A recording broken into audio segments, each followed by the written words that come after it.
வாழ்க்கையில ஒரு முன்னேற்றத்துக்கு எங்கேயாவது தடை வந்ததுன்னா அதுக்கு பிதிருசாபம் இருந்தாதான் அப்படி வரும். பிதிருசாபம் இல்ல, பிதிர்கள் அனுகிரகம் இருந்தா முன்னேற்றம் கரெக்டா இருக்கு. அதனாலதானே ஒரு பூஜை மற்ற விஷயத்தை காட்டிலும் ஸ்ரார்த்தத்தை கண்டா பயப்படுவார்.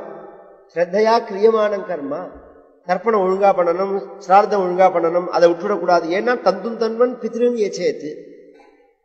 இவன் ஒழுங்கா ஸ்ரார்த்தாதிகள் பண்றானா இல்லையான்னு குழந்தைகளை பாரு தெரியும்னா. கோழிக்கோடுல 1950 ஒரு மீட்டிங் நடந்தது. எங்க தாத்தா சதஸ் நடக்கிறது, செங்காலிபுரம் அனந்தராம தீட்சிதர் அதுல கலந்துக்கிறார். ஒவ்வொருத்தருக்கும் ஒவ்வொரு சப்ஜெக்ட்ல பேசணும். எங்க தாத்தாவுக்கு பிதிரு பூஜனம்னு சப்ஜெக்ட், பிதிர்களை பூஜை பண்றது அப்படிங்கிற சப்ஜெக்ட்ல அவர் பேசுறார். அந்த சதஸுக்கு ஹெட்டா வந்திருக்கிறவர் திருவனந்தபுரம் ஹைகோர்ட் ஜட்ஜ். அவர் பிராமணர். அவரோட சொந்த ஊர் கொல்லம். ஆனா இப்ப அவர் திருவனந்தபுரத்துல இருக்கார். தாத்தாவோட பேசிட்டு இருக்கிறது அவர் சாதாரணமா சொன்னார், எனக்கு இதுல எல்லாம் கான்பிடன்ஸ் கிடையாதுன்னு. அவர் யாரு? அந்த ஜட்ஜ். சிரார்த்தம் தர்ப்பணம் இதெல்லாம் எனக்கு பெருசா நம்பிக்கை கிடையாது அப்படியே சொல்றார். அந்த பொதுவாவே இந்த இங்கிலீஷ் படிப்பே ஒரு முட்டாள்தனமான திமிரை கொடுக்கும். அதுதான் அதுல உள்ள பிரச்சனை. அவனுக்கு அந்த சப்ஜெக்டும் புரியாது, இதையும் கண்டு வெறுப்பான். இதான் அதுல உள்ள ப்ராப்ளமே.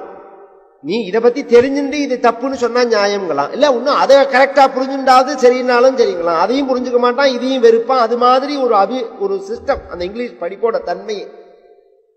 இவர் அது மாதிரி பேசுறார். ஏதோ சார்த்தங்கள்லாம் பண்ணலன்னா என்ன ஆயிடும்னு கேட்டார். உடனே தாத்தா சொன்னால், எப்ப பலன் கொடுக்கணுமோ அப்ப பைத்தியம் பிடிக்கும். இப்படிதான் சொன்னார் எங்க தாத்தா. உடனே ஹோன்னு அழ ஆரம்பிச்சுட்டார் மேடையிலேயே. அவர் தாத்தா கேட்கிறார், வேற யாரோ பேசிட்டு இருக்கா அந்த சமயத்துல, என்னன்னு கேட்டார். எனக்கு ஒரு புள்ள ஒரு பொண்ணு. பொண்ணுக்கு கல்யாணம் பண்ணின, பொண்ணு ஓரளவு படிச்சிருக்கா, புள்ள கலெக்டருக்கு படிச்சிருக்கா.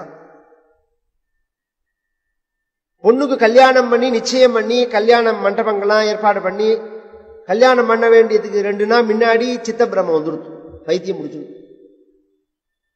புள்ள IASல பாஸ் பண்ணி ஆர்டர் ஜாயின் பண்ண போற சமயத்துல அவனுக்கும் புத்தி சுவாதீனம் இல்லாம போயிடுது. இந்த 2 பேருடைய புத்தி சுவாதீனம் இல்லாததை பார்த்துட்டு என் பொண்டாட்டியும் 6 மாசமா பைத்தியம் தான். அவர் சொன்னது அப்படியே சொல்றேன். நான் என்ன பண்ணணும்னு கேட்டார்.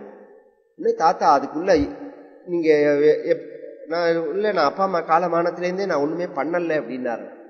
இன்னும் சில ப்ராப்ளங்கள்லாம் சொல்லி அதுக்கெல்லாம் கிளியர் பண்றது, அதுதான் அதுல உள்ள ப்ராப்ளம். அதுலயும் ஒரு ப்ராப்ளம் என்னன்னா, நீங்க திலஹோமம் பண்றேங்கிறா, தீர்த்த சிரார்த்தம் பண்றேங்கிறா, எல்லாம் அதுக்குள்ள பரிகாரம் தான். அது கரெக்டா நடக்கிறதாங்கிறது தான் கேள்வியே. நாம அந்த சாஸ்திரத்தை நான் தோஷம் சொல்லல. ரொம்ப பேர் என்ன சொல்லுவான்னா, நான் போய் திலகோமம் பண்ணினேன் சரியாகலேம்பா. திலகோமம் சரியா நடந்துதான் தான் கேள்வியேஞ்ச. நாம ஒரு சாமான் வாங்குறதா இருந்தா 10 கடை ஏறி இறங்கி விசாரிச்சு வாங்குறது இல்லையா? அது மாதிரி இது மாதிரி காரியங்கள் பண்ணும்போது குருட்டு நம்பிக்கை மட்டும் போராது, நாலெட்ஜ் இருக்கணும், விசாரிக்கணும்.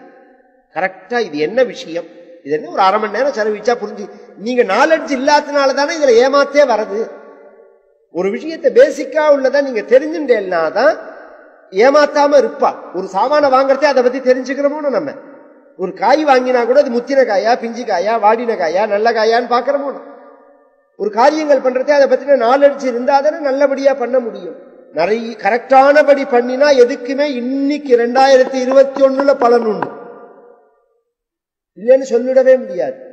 அதெல்லாம் ஒழுங்கா தாத்தா சொன்னபடி அவர் பண்ணினார். கரெக்டா கிளியர் ஆகி 3 வருஷத்துல எல்லாம் பழைய பாதைக்கு வந்துடுது. எதுக்கு சொல்றேன்னா, அது அந்த பிதற்களை மட்டும் சரியா நாம பூஜிக்கலன்னா வம்சத்தை பாதிக்கும். அது